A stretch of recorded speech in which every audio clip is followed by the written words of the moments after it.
Now, from the United States, the world's old superpower, to the youngest and the fastest growing continent in the world, Africa, but more specifically to Rwanda, a country that has had the difficult and unenviable task of having to rebuild its social fabric after the genocide in 1994, which lasted 100 days, but left hundreds of thousands of people dead. The official estimates actually put that number closer to 1 million. Today, Rwanda is considered one of Africa's most inspiring success stories, and some credit the leadership of its president, Paul Kagame, for the healing and the advances that have been made. When he became Rwanda's president in 2000, he inherited a country that was torn apart by that extraordinary, brutal bloodshed. 19 years on, he leads over a country that is regarded by most as being stable, prosperous, and largely reconciled. It is my pleasure to now invite to the stage the President of Rwanda, Paul Kagame.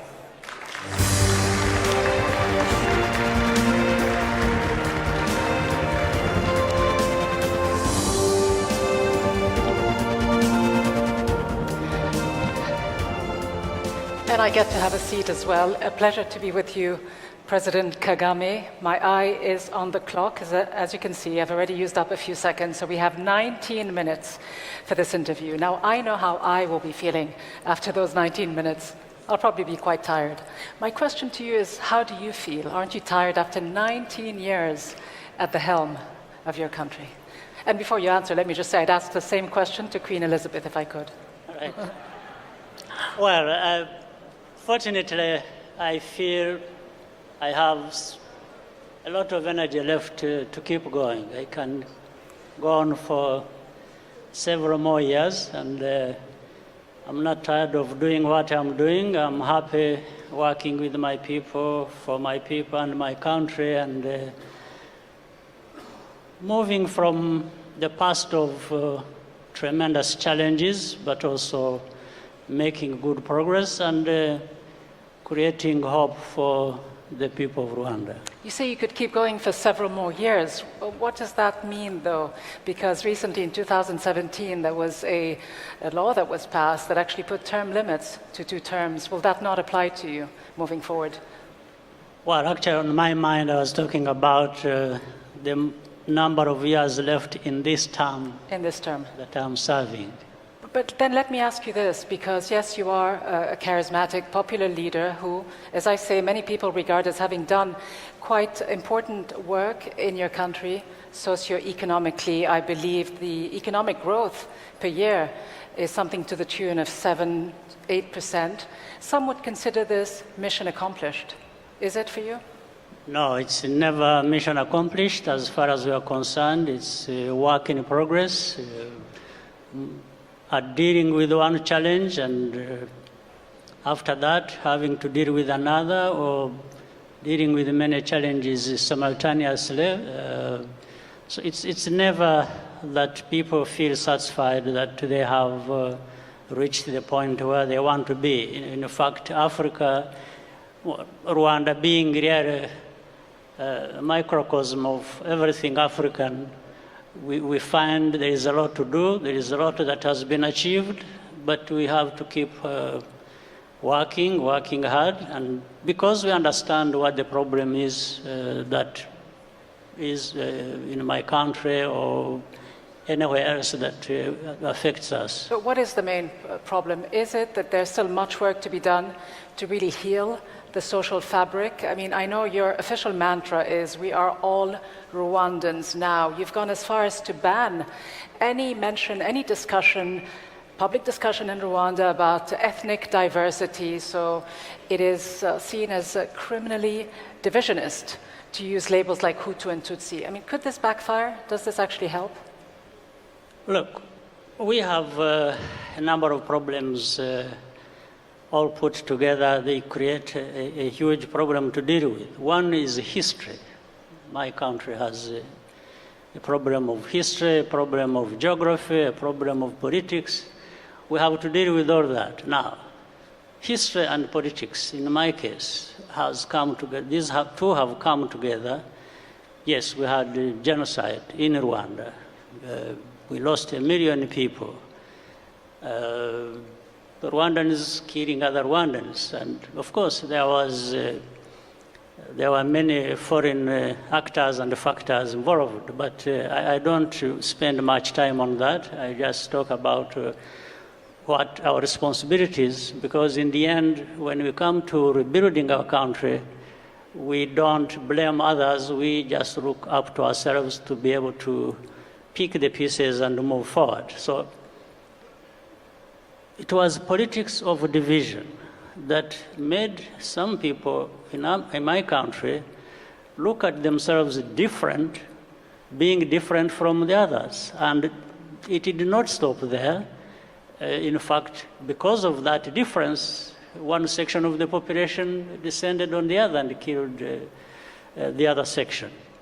So this issue of division or divisive politics is such that there has to be certain set of rules to be followed by everyone. Otherwise, anarchy isn't going to be the answer to this complex problem.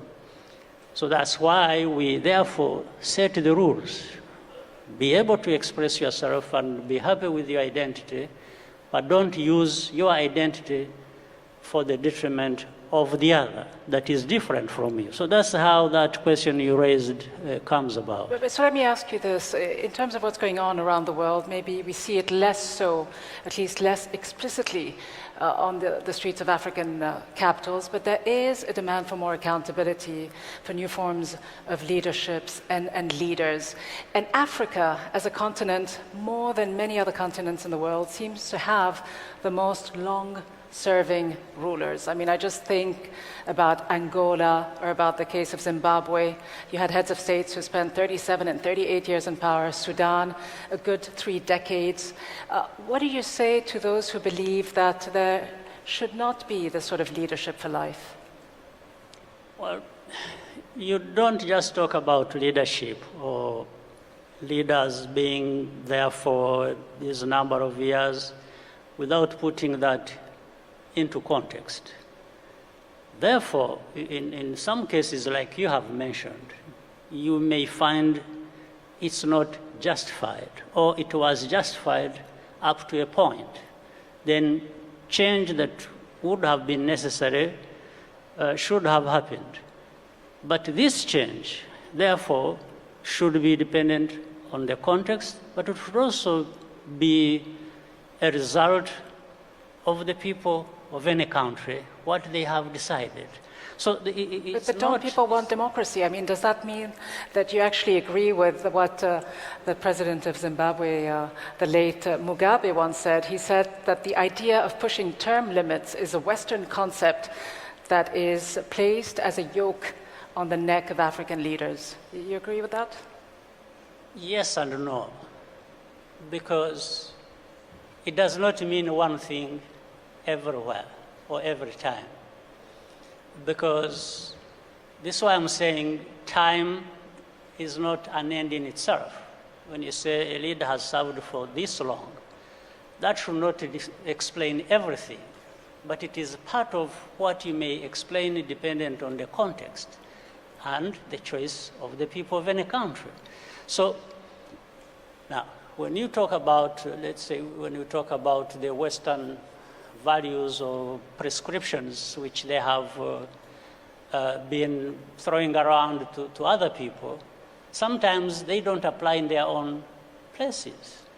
So this is what I'm saying. It's not just one thing that is put there and it explains everything. But you don't have leaders who spent 3 decades in power, and you don't have elections that result in 98 or 90% of the vote, which you had, President Kagame. You know the reason? You were elected for a 3rd term in 2017. The reason like is this that overwhelming majority the reason of the vote. is that we are not the West. So what does it tell you about the kind of system that is in place? You see, this is what I'm saying. If you want to measure everything against the Western value system, that's what you are suggesting. And I'm suggesting that the Western system doesn't provide every solution to everything. Other people, other places, other countries have their value systems as well, and they are answerable to their own people. So it doesn't matter that, and I'm saying, I'm not trying to explain away some of the wrongs some leaders or whatever you call them, Africans, have done. No, I'm not trying to explain that. But I'm saying, don't pick one thing and think that it answers or it speaks to every problem about the Africans. Well, in fact, some people may spend a longer time in one place and it is justified. Others may spend the same time and it is not justified. So that's why I'm talking about the context. That's why I'm talking about, is it really the choice of the people of this country? Sometimes leaders make it look like it is the choice of the people of the country when it is not. All right. But where it is, then it should be respected. Well, you're saying that democracy then is not one size fits all, and it's Absolutely relative. not. But I do want to move to Absolutely not. Because I think even the West that you referred to, recently we have seen that it doesn't mean that. Absolutely. Some of the things they have been preaching, and I said, which sometimes they don't practice. In other times, when it has happened, we've seen how it is backfiring on some of the... You have specific examples? Well, Too long to list. I can say it generally. One, in some places they have chosen leaders, and then they start complaining about those leaders. So why would you complain about your leader that has come about because of your system of democracy? Sure. That means you have a problem with your own system. Well, they get voted out, though, don't they? But President Kagame, you've criticized fellow African leaders for seeking photo opportunities in Western capitals and recognition in general by the West. But you yourself are quite often seen as the darling of the West, if I can use that term. How do you view this? Well, I haven't been seeking to be anybody's darling. If anybody wants to make me their darling, that's their business. All right. But I've been seeking partnership. I want to work with the people, whether they are Africans or outside of Africa. I'm very much for cooperation. What I don't like is dictates that come from some parts of the world to Africa or to Rwanda. That one, you will have a problem with me, no doubt about it. Okay, well, you talk about seeking partnerships, and Rwanda is certainly seeking partnerships and is quite open for business with Western corporations, Israeli corporations, all sorts of corporations that are in fact exploiting some of the country's natural resources. And I'm thinking more specifically about the rare earth metal, coltan, that Rwanda has about 50% of the world's production. And this is a metal that without, we wouldn't be able to see as many cell phones and computers being produced. Do you think you might actually turn into not so much of a darling of the West if you actually decided to limit your production or closed off the access to some of these companies one day? I wish I had more than just coltan, many other things. I wouldn't use them to pressure people into doing certain things certain ways for me or for others. I would still be looking to achieve a fair and justified cooperation where everyone gains. So that's what I would do. But we have it. We are happy to be having it. We have a few other things. What we want to do is in fact to reach a level where we can add value to some of these things. Instead of exporting minerals in their raw form, we want and have started investing in processing, in a refinery of our minerals, so that we get more value for what we have. So, President Kagame, let me ask you then about this issue of the minerals, the exploitation of the minerals, and how it has contributed negatively on the continent in keeping some of the crises that we've seen, whether it's in the Democratic Republic of the Congo or whether it's with the situation that involves your country, Rwanda, and Uganda. And I know there's been a round of talks just recently that it's stalled, in fact, in the last few hours. Give us a sense of whether or not you could see another conflagration with a country that you were very close to. You were very close with President Museveni a few years ago. And how do you see the situation in DRC and the prospects for peace and stabilization? First of all, with the DRC, I think there is great progress. With the new leadership, the leadership seems to be more open to cooperation with within the region, working with the neighbors and beyond.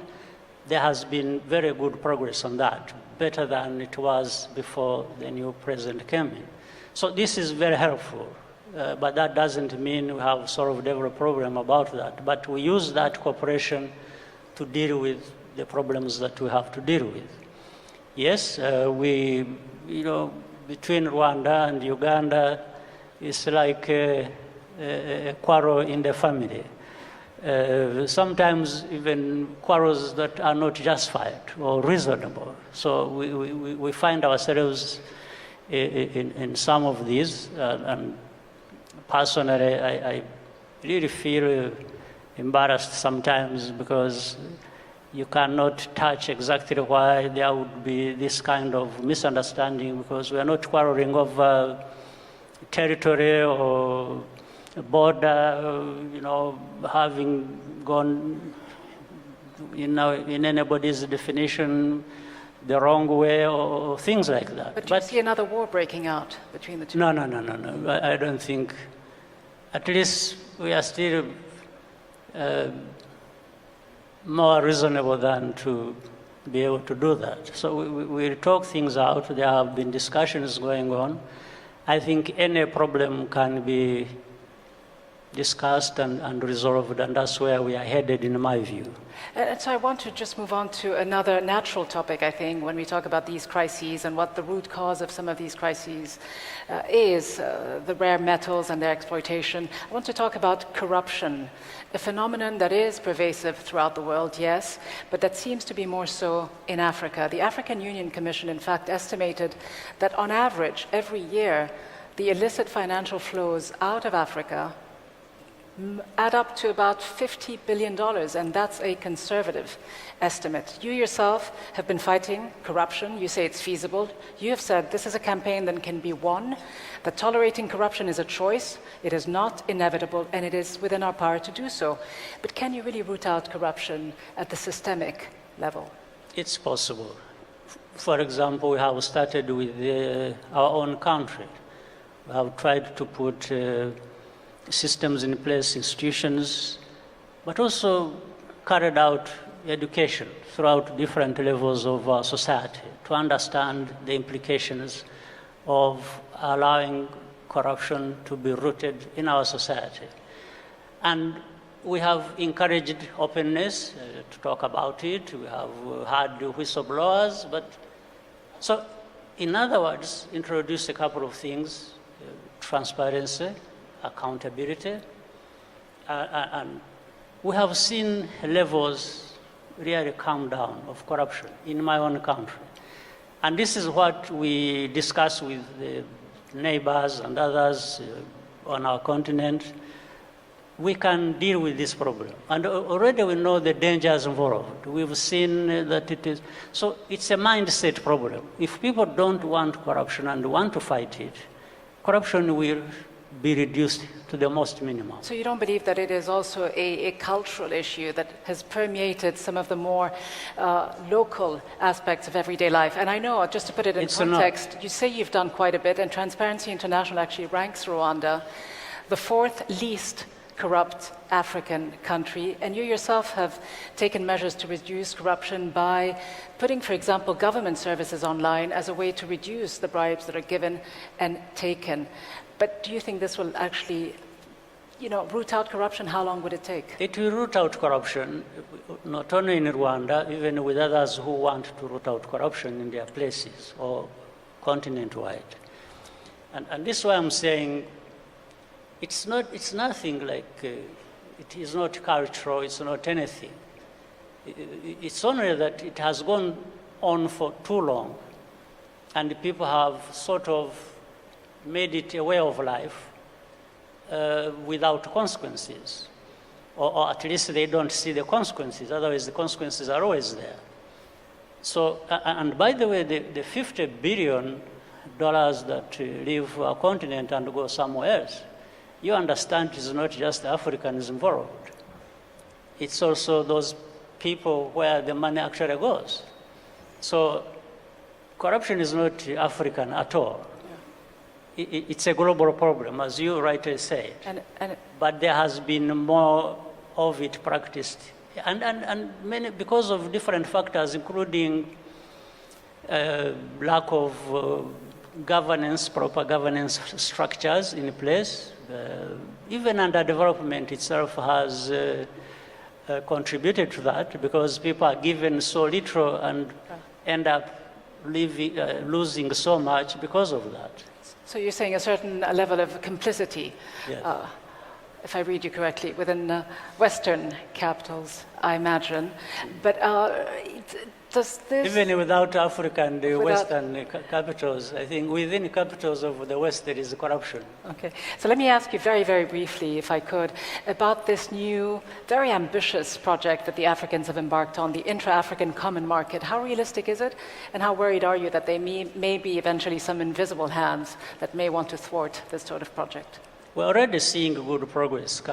African countries coming together to create this African free trade area that has come into being. We are going to see trading happen by July next year. A number of countries, we have seen out of 54 countries, 55, we have already gone beyond 30 and beyond who have ratified, and it's going to happen because people understand the benefits, we've seen the benefits, and I think it's going to happen. My last question, President Kagame, and I suppose it's never too early to ask, but will you be seeking a fourth term in office? I don't know yet, but most likely no. Most likely not. No. But not a definitive not. No, when I say most likely, it is. I don't know. I always want to not lock myself into anything. I want to have some breathing space. But I think, given the way things are or have been in the past, and it depends on two things, but I think I've made my mind on where I'm concerned personally that it's not going to happen next time. All right, and so my very, very last question, will you sit down with me again and allow me to ask this question again? Yes, any time I'm happy to answer any question. So when you're available, let's have another discussion. All right, that sounds good. Everyone is my witness. Thank you very much indeed, President Paul Kagame. Thank you very much. Thank you so much.